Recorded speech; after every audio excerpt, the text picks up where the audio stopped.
Кийинки 59 суроодо ABCD квадратынын периметри 36 экен. Анда 36-ны 4 көрсөк, ар бир жагы 9, 9дан болот, 4 жагы тең. Бул жерде DE, EF жана BF үчөө барабар экен. Бул жерден тик бурчтуктун формасы Пифагордун теоремасын колдонуп, катеттер 9, 9 болсо, анда BD'нын жалпы узундугу 9 тамыралында 2 болот. 45 градус, 45 градус, 90 градус үч бурчтугу боюнча. Анда бул 3 барабар бөлүккө бөлүнүп туруп, муну 3кө бөлсөк, ар бири 3 тамыралында 2ден болот. 3 тамыралында 2ден.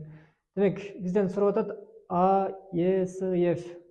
Бул ромб болуп калат, 4 жагы бирдей. Ромбтун аянтын табыш үчүн бир диагоналы белгилүү, экинчи диагоналын табыш керек эми. Асы 9 тамыралында 2 эле барабар, бул диагонал сыяктуу эле. 2 катети 9, экинчи катети дагы 9. Анда диагонал гипотенуза 9 тамыралында 2 болот. Ошондо бул 3 бурчтук, 4 бурчтуктун аянты, ромбтун аянты. 2 диагоналын көбөйтөбүз. Бир диагонал асы 9 тамыралында 2, экинчи диагоналы 3 тамыралында 2. Жана 2ге бөлөбүз. 9 жана 3 27, тамыралында 2 менен тамыралында 2-ни көбөйтсөк 2 болот.